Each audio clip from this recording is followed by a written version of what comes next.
What if I told you that death might not be the end? Not in a spiritual, wishful thinking kind of way, but scientifically, biologically, neurologically. Because here's what most people don't know. The moment your heart stops, your brain doesn't just switch off like a light. Something far more strange, and honestly, far more fascinating, begins to happen. Today we're going somewhere most people are afraid to go. We're talking about what happens after death. And I promise you, by the end of this, the way you think about life will never be the same. Let's start with something that challenges everything we thought we knew. For most of human history, death was treated as a single, definitive moment. Heart stops, brain goes silent, it's over. But science is now telling us a very different story. Researcher Anna Fowler from Arizona State University, after analyzing over 20 studies on near-death experiences and animal brain activity after death, concluded that death is not an instantaneous event. It unfolds as a process, where the brain declines over hours, not seconds. She wrote, "Consciousness may not vanish the moment the brain falls silent. Cells may not die the moment the heart stops." Let that sink in for a second. People who have experienced what doctors call complete circulatory standstill, meaning their heart fully stopped, were later able to recall things happening around them while they were technically dead. They were gone. And yet somehow they were still there. Now, here's where it gets really interesting and a little bit eerie. In 2024, researchers at the University of Michigan did something no one had done quite like this before. They recorded the brain activity of 4 dying patients using EEG machines, devices that track electrical signals in the brain. What they found stunned the scientific community. 2 of the 4 patients showed a dramatic surge of brain activity right after their life support was removed. Not a slow fade out. A surge, almost like the brain in its final moments was firing on all cylinders. Now what does that mean? Could that surge be the biological origin of those vivid, life-changing experiences people describe when they come back from the edge of death? Some researchers think yes. And this brings us to one of the most documented and most mysterious phenomena in all of psychology and medicine. Near-death experiences, what people actually see. It's called a near-death experience, or NDE. And if you think this is a fringe topic, think again. Estimates suggest that around 5% of the US population alone has had one. That's millions of people.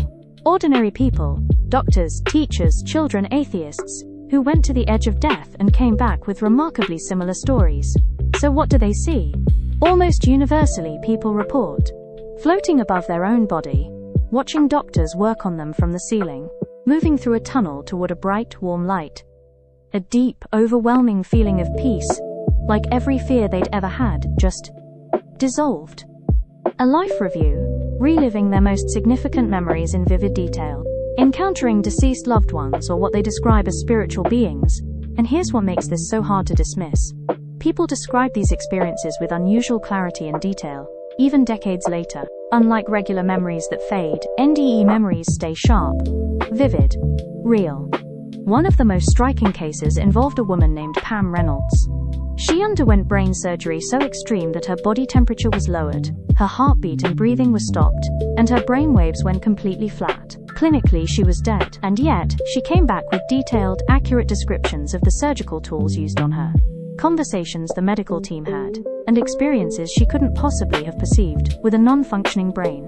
How do you explain that? What science says versus what science can't explain. Now, science has tried very hard to explain NDEs away. The most popular theory is oxygen deprivation. When your brain is starved of oxygen, it can produce hallucinations. Some researchers argue that the tunnel, the light, the peace, it's all just your dying brain misfiring. Others point to a chemical called DMT, dimethyltryptamine, a naturally occurring compound in the brain. Studies comparing NDE reports to DMT experiences found, quote, striking overlap. People in both groups described entering unearthly realms, separating from their bodies, encountering bright lights and mystical beings. So maybe, when we're dying, our brain floods itself with this chemical as a kind of final gift. A farewell experience engineered by biology. That's one theory. But here's what that theory doesn't fully explain: the veridical NDEs. The cases where people accurately describe events happening in other rooms, report details they couldn't have known, or, like Pam Reynolds, experience things while their brain shows zero measurable activity. Oxygen deprivation can't account for that. DMT can't account for that.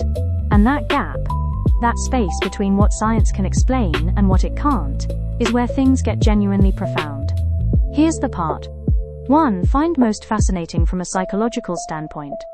It doesn't really matter which side of the debate you're on, science or spirituality, because the effect of NDEs on people is undeniable.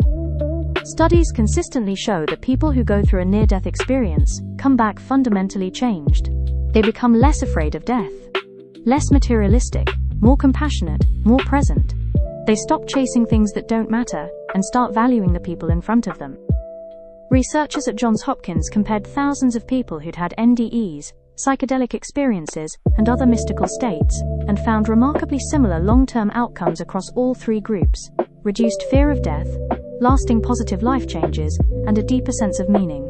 Think about that. People who brushed up against death became better, more alive than before. As psychiatrist and philosopher Carl Jung once framed it, and this still gives me chills, he viewed the later stages of life not as decline, but as a vital new phase of psychological development. A turning inward, a search for wholeness. Maybe death isn't the enemy we've made it out to be.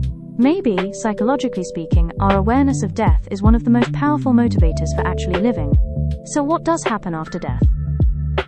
Honestly, we don't know for certain, and anyone who tells you they do, whether they're a scientist or a priest, is overstating what we currently understand.